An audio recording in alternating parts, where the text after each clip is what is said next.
do my lectures always get posted? And all I can say is if there's something posted on Twitter, you're just going to have to email me because I don't know that there's an issue. So, no, you're fine. You're fine. So I don't mind chasing it down, but unless somebody says. But as far as I know, I always post 2 things, what's due and my lecture. So, and maybe a third thing, hints. All right. So we're going to do part 2 today and part 3 on Monday and begin new material on Wednesday. Okay, so Unit 3. And your Unit 4, Unit 3, Unit 2 exam is on Thursday. All right, so hopefully this will work today. So there's a type of problem involving weight percent elemental composition. It's not too bad. So basically, like this says in italics, you're given the formula of a compound, and you need to know for that compound what weight percent is carbon, for instance, what weight percent is oxygen, what weight percent is hydrogen, assuming it contains carbon, oxygen, and hydrogen. So it's a problem that's kind of a straightforward problem. So we'll kind of see how that looks. So we're going to do an example, acetone. We have, in the repeating unit, this actually happens to be a molecular compound. There's no metals here. So in this repeating unit of a molecule, we have 3 carbons, 6 hydrogens, and 1 oxygen. And we need to know what weight percent is brought by each of those elements. Percent elemental composition. It's a weight percent. Okay. So I need you to, when you do this, to make sure you show all of your work. If you have one of these on your homework or a test, make sure you show all of your work. And a good way to start is to come up with either the molar mass or the weight of the compound. In AMUs, if it's the weight, or molar mass, it'd be grams per mole. So you're going to kind of knock that out in the front part. And then, as we do with a lot of chemistry problems, we are going to come up with a basis. So the basis is not random. It's what makes sense. It's what will get you down the road. And in this sort of problem, if we set the basis, if we came up with the molar mass of acetone is 58.8 grams per 1 mole of the compound. If we set as the basis 1 mole of the compound, then we can kind of do some things. If you have 58.08 grams of compound, then the carbon, that's the weight that's contributed by the carbon, is 3 times the decimal number for carbon, or, I don't know, 36.03 grams. Okay? The weight that's contributed to this 58.08 grams from hydrogen is 6 times the decimal number for hydrogen. And for oxygen, it's 1 times the decimal number for oxygen. So that's the relative mass that's brought to this particular basis, 1 mole of the compound. So then all we got to do is divide these weights by the total weight. That's it, and that's what you're going to see on the next slide. It's not like it more complicated than it is. So the weight percent of carbon is 3 times 12.01 divided by 58.08. More specifically, 3 times 12.01 grams of carbon divided by the overall weight of the mole, 58.08 grams of C3H6O.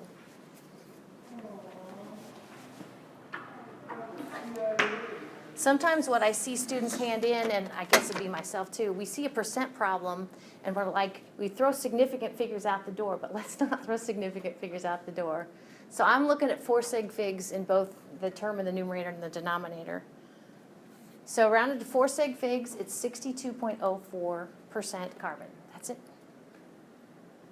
We're going to do the similar thing for hydrogen. We're going to take 6 times 1.008 grams of hydrogen divided by 58.08 grams of the compound C3H6O times 100 to get it in parts per 100. And it looks again like we need to limit ourselves to 4 significant figures. So I got 10.41%. Specifically 10.41% hydrogen. Now we could get the oxygen by difference, but it's probably not a good thing to get into, good habit to get into just in case you made a mistake.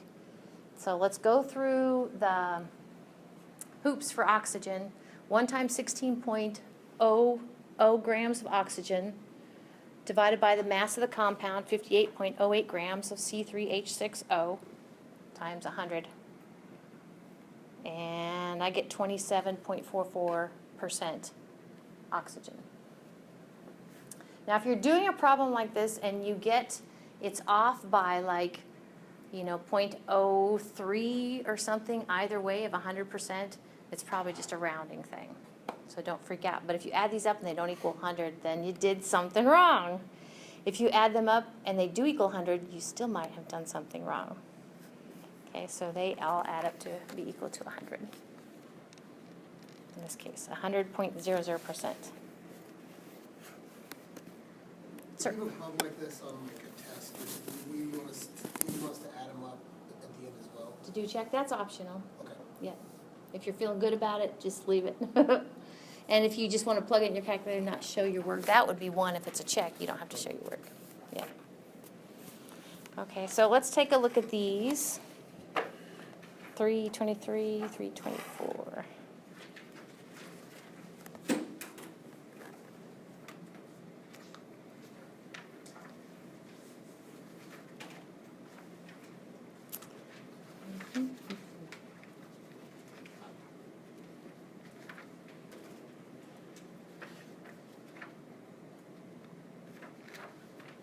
Oh, yep. All right. So I don't have much more to say than this. So all it is for both of these, notice you're given the formula, carbon, hydrogen, nitrogen, and oxygen in the first one. So you need a weight percent of all those elements. And the bottom one, we have copper, carbon, hydrogen, and oxygen. It's kind of a crazy looking thing. Yes, sir. Yes, ma'am. Do we ever have to write the basis? Yes, you should. You should write the basis. You should say on the basis. Yep. If you're going to go use the molar mass, grams per mole. Now, sometimes, actually, I kind of switch. Instead of using the molar mass, I just use the weight of a molecule. In that case, it's units of use and instead of grams per mole. But it all works out about the same way. So whether it's consider one molecule or consider one mole, yeah, the math will work out the same. Definitely, because actually, that's a good point, because here in a minute we're going to switch gears and we're going to go not on the basis of a mole, but on the basis of 100 grams of substance. And we're going to clearly state that when we work the problem. Cool. So you should do fine with this. All right. So chemical formulas, we take them for granted. Like the chemical formula for water is H2O, right? The chemical formula for acetone is that C3H6O. That's the chemical formula. And it says what atoms are present, okay? Now, there's two types of chemical formulas. There's a molecular formula, which we're probably most familiar with, and there is the empirical formula. They are both chemical formulas. The molecular formula, the whole word molecule, actually, it's not an accident. Molecular formula gives the real deal, how many atoms of each type of element there are in that repeating unit, possibly a molecule. The empirical formula is sometimes a reduced form of the molecular formula. So the empirical formula will again tell you what elements there are, but it will be reduced. It will say relative number of moles of those types of atoms. Okay, so it's easier to show you than just to talk about it. So for instance, I've got two columns. The first column is molecular formula, and the other one is empirical formula. So butane has carbon and hydrogen in it. A butane molecule has 4 carbons and 10 hydrogens. So relatively speaking, though, it has, for every 2 carbons, it has 5 hydrogens. So all we did, you can probably see, I know you guys can see this, is divide each of these subscripts by 2. Why 2? Well, because it's the lowest common denominator. Thank you. Yep, to get us a whole number. Does that make sense? So H2O, like, no, I cannot divide 2 and 1 by anything and get another set of whole numbers. So the empirical formula for water is the same as the molecular formula for water. I like the next one, hydrogen peroxide. What would be the empirical formula? HO. HO. Ho, ho, ho. It's like Santa Claus. Yeah. How about the empirical formula for hydrazine? H2H2, N1H2. N1H2. I'm liking it. And these next two kind of go together, and you'll see why. What's the empirical formula for acetylene? CH. What's the empirical formula for benzene? CH. So it's possible that you can have molecules that are very different. Acetylene and benzene are very different, but they what they have in common is the same relative numbers of moles of carbon and hydrogen. Okay? Do they get grouped together, like, because of that, like a name or something? No, I don't think so. Not that I'm thinking of. Yeah. Okay. Yep. Nothing's coming to mind. It might be there, but it's not the forefront of my mind right now. So we talked about two types of compounds: molecular compounds and ionic compounds. And for this unit, I get my units mixed up. Compounds can be molecular. I think we haven't talked about that, or ionic. Haven't talked a lot about it. Molecular compounds we call molecules, the repeating unit, and ionic compounds we call formula units. Ionic compounds actually exist in crystal and lattice structures. They're solid state. Crystal lattices. We talked about this. We did talk about that, didn't we? But my point here is going to be that ionic compounds, the formula is almost just this reduced empirical formula. The reason the way I think of it is it's hard to see where one unit it's like one big network. And it's already a network, so how do you say how many repeating units is, okay? And molecular compounds are fully described with their molecular compounds, or excuse me, molecular formulas. Molecular formulas to fully describe them.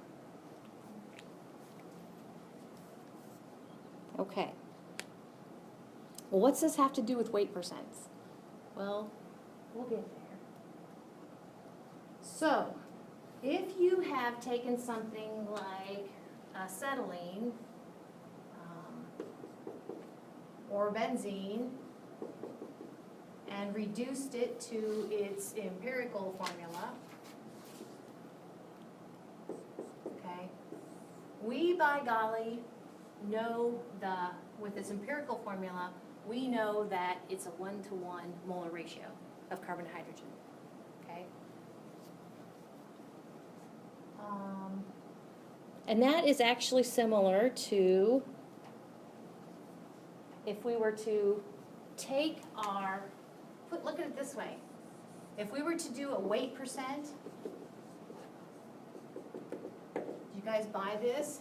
That we would actually come up with the same weight percent for all of those? That makes sense? The same weight percent for C2, H2, C6, H6, C1, H1. Okay? So when we have an empirical formula, we have a similar information to our weight percents. We kind of have a bottom line sort of deal. The empirical formula gives it on a mole of atom basis, and the weight percent gives it on a relative weight percent basis.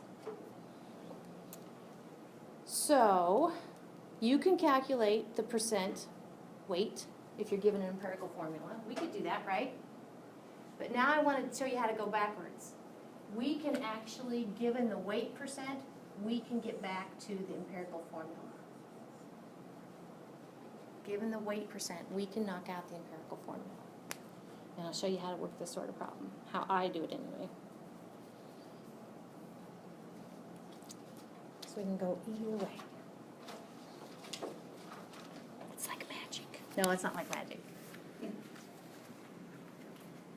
Okay, here we go. So in this case, we don't have the empirical formula to get the weight percent. We have the weight percent, we're trying to get the empirical formula. Okay? So in this, we talked about basis. This is the one where what I would do is I would set as my basis 100.0, at least 4 sig figs. I'm hot and crabby. 4 sig figs, that is the mass of the compound that you have set aside. And the reason you're doing that is because then we can use, by golly, we can use those weight percents as grams. It's a wonderful world. So 53.3% carbon becomes 53.3 grams carbon. 11.2% hydrogen becomes 11.2 grams hydrogen. 35.5% oxygen becomes 35.5 grams of oxygen. So you're like, now how does that work? Well, I'll show you then. Okay, so then we can take each one of these masses and come up with how many moles there are. It seems kind of silly, but it works pretty well. Unlike my technology today. Okay, so to go from that 53.3 grams of carbon to moles of carbon, all we got to do is the definition of unstable. Okay, so let's work another problem. Okay, so in this problem, I'm going to erase some things. This is a hydrocarbon, just has carbon and hydrogen, so it should be easier, right?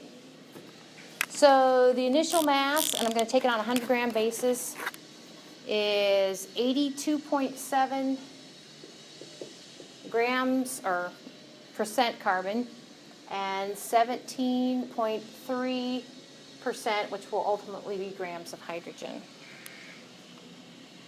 So it's kind of like Shelby said, when we work this problem, right at the top of the problem, we have to say that we're going to base this on 100.0 grams of sample.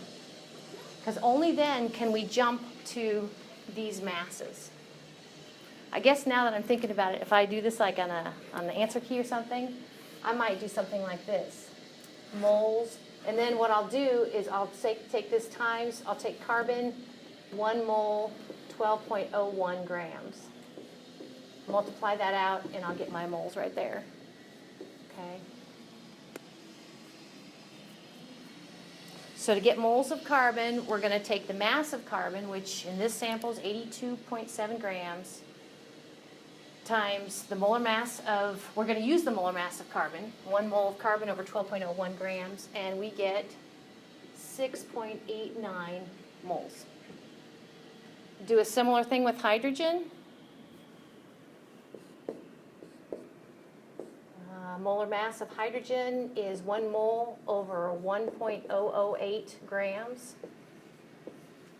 And that leaves me with 17.2 moles of hydrogen. I thought I'd say moles. Okay, so again, just to kind of reiterate where we're at, we could go C subscript 6.89, H subscript 17.2. But of course we don't do that. So we need to kind of finagle and play.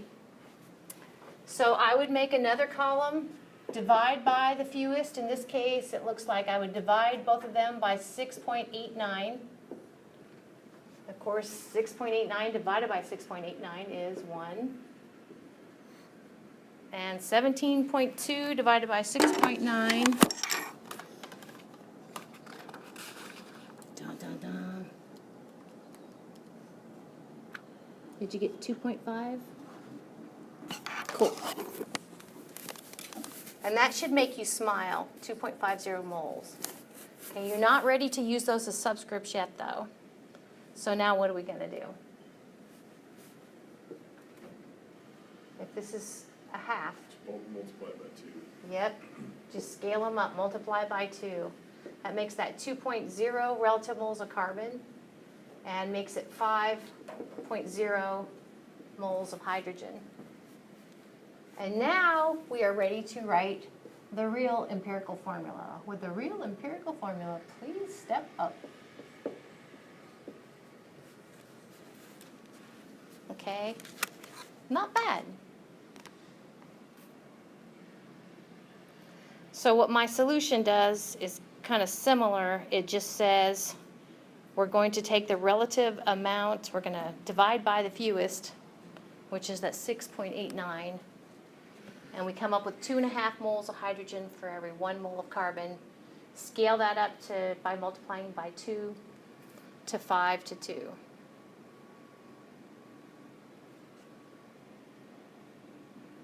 Okay, so I don't like my slide as well as I like my little table thing. When you can use a table, use it. Sorry. If we're doing a problem like this in the test, can we do the table and then to get to the moles, have that equation in the table? Let's see. Kind of like write it out with enough space to where you can read that equation. Well, the good thing is if you do the homework, that's one of the good things about homework, you can float it past me. Yeah, like, That's kind of what I did, isn't it? Yeah. Yeah, yeah, you did what I did. Yeah, Yes, it you would can, That's what I did, that's what I would do. The thing I like about organizing your work like this is, to me, the fact I have carbon, kind of like what you did, Mike. I don't have to say, this is grams of carbon, this is moles of carbon per grams of carbon. It's all with the carbon row, so it has to be carbon. So that's what I like. Any questions about that? Okay. Cool. Wow. Oh yeah, one more build. The last build on this slide says, so the empirical formula of this compound, given that weight percent, is C2H5, bottom line. What's the molecular formula? The molecular formula could be C2H5. The molecular formula could be C4H10. The molecular formula could be C6H15. Okay, but that's the empirical formula. All right. So this is just a reminder to watch out for your halvesies, your thirdsies, your 2/3sies, and your quarters. Like that was an example of one of those. All right. Okay. So like I said, what you get from weight percent is just the bottom line empirical formula. That's it. But if you have weight percent and the overall molecular formula, the overall molecular weight, molar mass, final answer, molecular weight or molar mass of the compound, then you can scale up your empirical formula to a molecular formula. So we're going to do one of those. My exciting build. And actually, we're going to piggyback on the one we did earlier. So earlier, we had these weight percents, and using 100.0 gram basis of the compound, we scaled up these weight percents to the relative moles of 2 carbons, 5 hydrogens, and 1 oxygen. We already did that. So we're going to piggyback on that. Let's say in addition to those weight percents and coming up with that basic empirical formula, we were also given the molar mass. So the molar mass of the compound of interest is 90.1 grams per mole. And the question is then, with that empirical formula and that molar mass, what is the molecular formula? Well, we can think of the molecular formula as being some kind of integer times the empirical formula. So is this a 1? You know, is our molecular formula really just C2H5O? Or like I said, is that a 2? And our molecular formula from our empirical formula would be C2H10O2, excuse me, C4H10O2. Okay, so which is it?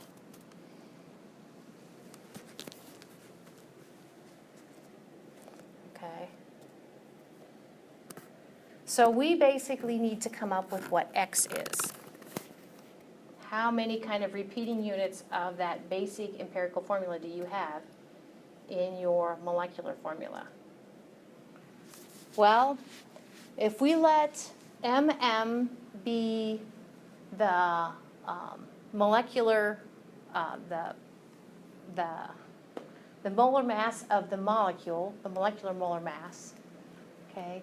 Then X, yeah, then, that's not right. If we let MM be the molar mass, the molecular mass of the repeating unit, the empirical formula, then if we scale that up, X times whatever it is, that will give us our, in this case, 90.1.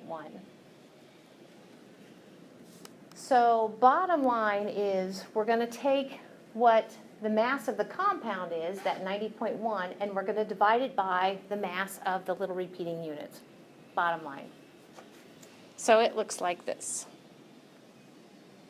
The mass of the little repeating unit is 2 times the number for carbon, 12.01, plus 5 times the number for hydrogen, 1.008, plus 1 times the number for oxygen, 16.00. So the molar mass for that empirical formula is 45.06. Sounds kind of like half of 90? Does to me. So if we take the 90.1 grams per mole, which was the molar mass of the compound, and we divide that by the repeating unit, 45.06 grams per mole, we get a nice, cool, sweet number of repeating units, which must be 2. So we're almost there. All we got to do then to come up with the molecular formula then is 2 times this kind of base unit, or C4H10O2.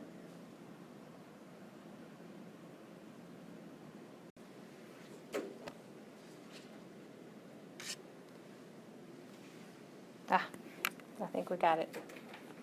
They look like maybe this.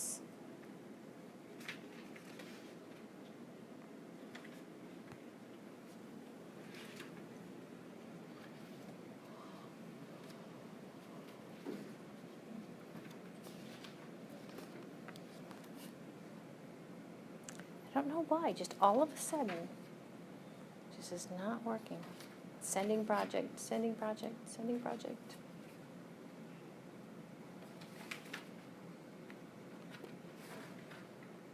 It's got a mind of its own.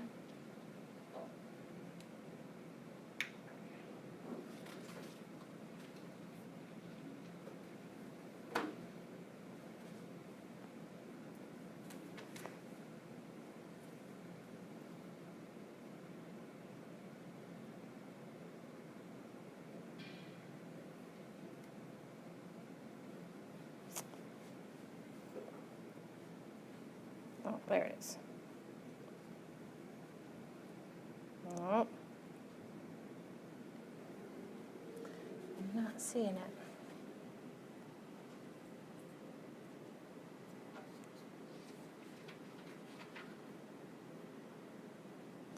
Oh well, I'll post my PDFs. That's about as good as I can do. And I'll try to delete some things from the iPad. Maybe it's just mad. It's Friday. So that's all I have for today.